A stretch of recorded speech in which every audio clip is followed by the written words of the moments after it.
सड़ी गली व्यवस्था के खिलाफ एक खोजी पत्रकार की सत्ता से बगावत देखना चाहते हैं तो हमारे चैनल को लाइक, सब्सक्राइब और शेयर करना न भूलें।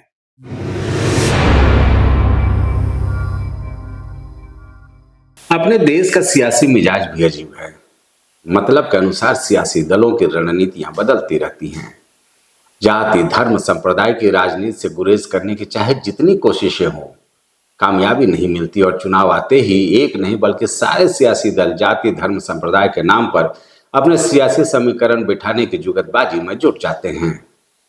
और बात जब बिहार की हो तो क्या ही कहने। यहाँ तो किसी भी सियासी दल की रणनीति बगैर जाति, धर्म और संप्रदाय के बनता ही नहीं। हालांकि ये व्यवस्था तो पूरे देश में देखी जा सकती है, लेकिन बिहार में इसका पुट थोड़ा ज्यादा देखने को मिलता है।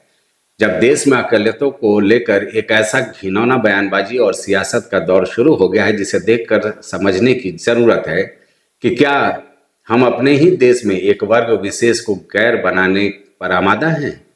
कोई मस्जिद में मंदिर की तलाश को लेकर राजनीति कर रहा है तो कहीं मुस्लिम आरक्षण को लेकर सियासत अपने चरम पर है। कोई कहता है कि धर्म के आधार पर आरक्षण की व्यवस्था संविधान का हिस्सा नहीं, तो कुछ ये कहते पाए जाते हैं कि मुसलमानों को अगर भारत में रहना है तो यहाँ की परंपरा को माने, वरना पाकिस्तान जैसे देश चले जाएं।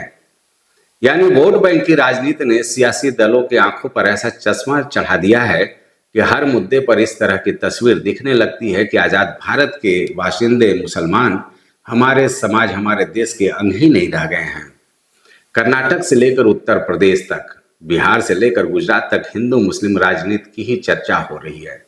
और ऐसे में आखिर ऐसी क्या मजबूरी आन पड़ी कि अब बिहार में करीब 32 लाख गरीब मुस्लिम परिवारों के लिए प्रधानमंत्री की तरफ से ईद पर सौगाते मोदी का विशेष अभियान भारतीय जनता पार्टी शुरू करने जा रही है। तभी तो मन में एक बात आती है कि नफरत भी तुम्ही से, मोहब्बत भी तुमसे। ये सियासी तकाजा है। नमस्कार दोस्तों, मैं हूं संजय राजन, लेकर आया हूं आपका पसंदीदा कार्यक्रम मुद्दे की बात राजन के साथ। दृष्टांत न्यूज में आपका बहुत बहुत स्वागत है। दोस्तों, भूमिका में मैंने ये तो बता ही दिया कि आज देश में कश्मीर से लेकर कन्याकुमारी तक, उत्तर पूर्वी राज्यों से लेकर गुजरात तक एक ऐसा माहौल वोट बैंक की राजनीति बना रही है जिसमें हम अपने ही मुसलमान भाइयों को गैर साबित करने में जुटे हैं।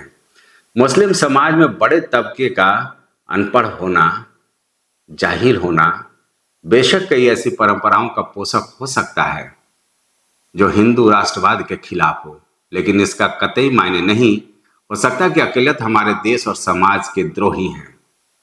मैं बात जब ये कहता हूं तो इसके पीछे तर्क भी है। वो ये कि इस कौम के शिक्षित करने को लेकर आज तक उतना सही ढंग से कदम नहीं उठाया गया जिसकी आवश्यकता थी, जिसका परिणाम है कि कई ऐसे सलार, मसूद गाजी की कब्र जैसे चीज़ों पर हमारे मुस्लिम भाई बहन फतवा पढ़ने जाते हैं, फातिहा पढ़ते हैं। ये पता नहीं होगा कि एक ऐसे आक्रांता की मजार पर जाकर इस्लाम और अपने परिवार की सलामती की दुआ मांगी जा रही है, जो हमारे हिंदुओं का कत्ल करने वाला शख्स है, कोई सूफी नहीं।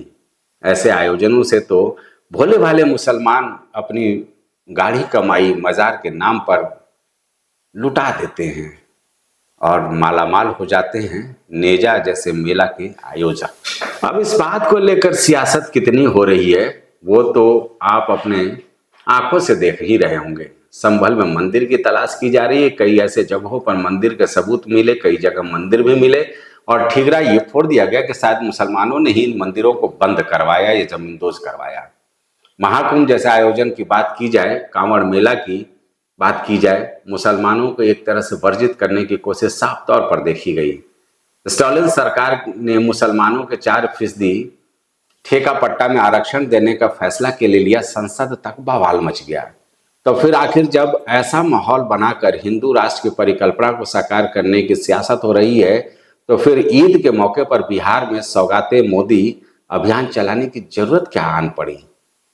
वो भी कोई छोटा मोटा अभियान नहीं है, बल्कि भारतीय जनता पार्टी ने 32 लाख गरीब मुस्लिम परिवार से ईद के सौगात के साथ राब्ता कायम करने की एक बृहत योजना तैयार की है, जिसको अमल में लाया जाना है। एक बीजेपी कार्यकर्ता के हवाले 100 मुस्लिम परिवार दिया गया है, वो वहां तक पहुंचेंगे और प्रधानमंत्री नरेंद्र मोदी की ओर से ईद का तोहफा उन तक पहुंचाएंगे। यानी 32 लाख मुस्लिम परिवार तक तोहफा पहुंचाने के लिए करीब 32,000 बीजेपी कार्यकर्ता बिहार के इस अभियान से जुड़ने वाले हैं। कार्यकर्ता अभियान के दौरान 32,000 मस्जिदों से संपर्क भी करेंगे। इस सौगात में ईद से जुड़ी सेवई से लेकर तमाम जरूरी चीजें गरीब मुस्लिम परिवार तक पहुंचाने की योजना है। दोस्तों, आप समझिए कि मैं क्यों कह रहा हूं कि मोहब्बत भी और नफरत भी।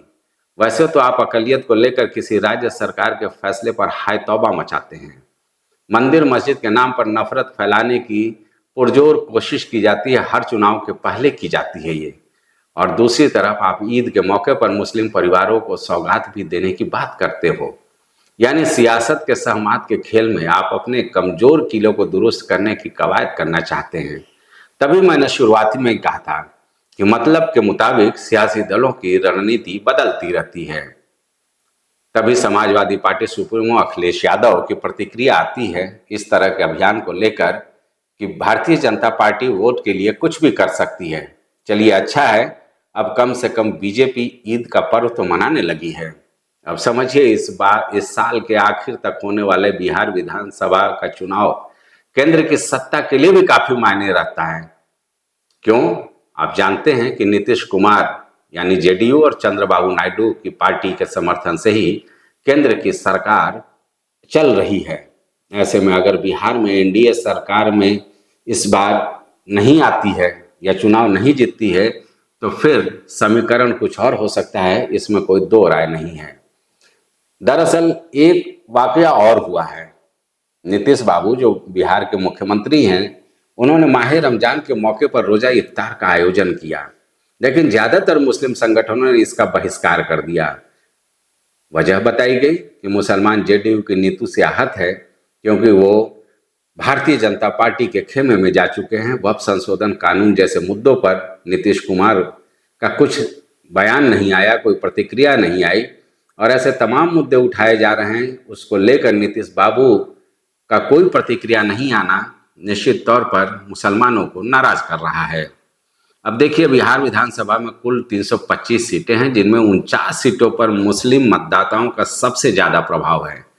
ये वो सीटें हैं जिस पर मुस्लिम मतदाता ही किसी भी प्रत्याशी के किस्मत का फैसला करते हैं, और यहाँ पर इनकी आबादी करीब 40% के आसपास है। इन सीटों पर जीत और हार का फैसला काफी मायने रखता है, क्योंकि बिहार की सियासत में इस बार कांटे की टक्कर है। एक तरफ जहां राहुल, तेजस्वी और अखिलेश यादव जैसी ताकतें मैदान में देखने को मिलेंगी, तो वहीं दूसरी तरफ नीतीश बाबू, जो पहले मुसलमानों का अच्छा खासा वोट बैंक हासिल करने में कामयाब हुए थे, अब वो भारतीय जनता पार्टी के खेमे में जाने के बाद इस वोट बैंक को बिल्कुल गंवाते हुए नजर आ रहे हैं। तो यानी कुल मिलाकर ये 49 जो सीटें हैं जो मुस्लिम बहुल इलाकों में हैं और यहाँ पर निर्धारक मुसलमान हैं, उनको डोरे डालने की पुरजोर कोशिश भारतीय जनता पार्टी की ओर से की जा रही है। अब अगर पूरे बिहार की बात कर ली जाए तो मैं देख रहा था कि बिहार की आबादी का करीब 18% हिस्सा अकलियतों का है। यानी निश्चित तौर पर जीत और हार का जो मतांतर होता है, वो अगर 2 से 2.5% भी होता है तो पूरा परिणाम बदल जाता है। अब आप समझ गए होंगे कि 49 सीटों पर अगर कुछ हासिल करना है तो भारतीय जनता पार्टी को सौगाते मोदी जैसे अभियान की आवश्यकता निश्चित तौर पर पड़ेगी। मजबूरी है, क्योंकि इस बार बिहार में चुनावी संघर्ष बड़ा भीषण होने वाला है। ऐसे में एक एक सीट पर सियासी दल जबरदस्त रणनीति बनाकर ताकत झोंकने में जुटे हैं। जो धर्मनिरपेक्षता के साथ चलने का दावा करने वाले सियासी दल, जिन्हें अगर इंडिया गठबंधन के नाम से पुकारा जाए तो बेहतर होगा, उनको बीजेपी की ऐसी पहल के पीछे सिर्फ और सिर्फ राजनीति नजर आती है। जबकि भारतीय जनता पार्टी के रणनीतिकार ये सोचते हैं कि अगर मुसलमान जेडीयू से नाराज है, यानी नीतीश बाबू की पार्टी से नाराज है, तो कोई ऐसी जुगतबाजी कर ली जाए जिससे ये गरीब जो मुस्लिम हैं वो भारतीय जनता पार्टी की ओर आए। क्योंकि पसमानदा का जो कॉन्सेप्ट है वो मुसलमानों में भी अति गरीब पिछड़े दलित जो मुसलमान हैं उनको लेकर के है, और प्रधानमंत्री नरेंद्र मोदी ने कई बार पसमानदा समाज के भलाई की बात अपने मंचों से की है।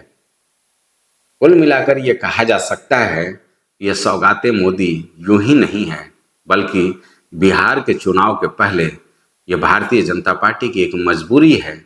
और जाहिर सी बात है, हर एक सियासी दल चाहता है कि सियासी समर में साम दाम दंड भेद की नीति पर चलें, तो इसका एक अहम हिस्सा भी कहा जा सकता है सौगातें मोदी। क्योंकि भारतीय जनता पार्टी के लोग जब घर घर जाएंगे और मोदी की ओर से, प्रधानमंत्री मोदी की ओर से भेजे गए ईद के सौगात उन तक पहुंचाने की कोशिश करेंगे, तो शायद एक मन में बदलाव की स्थिति पैदा हो। हालांकि पूरे देश में जो माहौल चल रहा है उसमें इसका बहुत फायदा होने की मुझको तो उम्मीद नहीं है।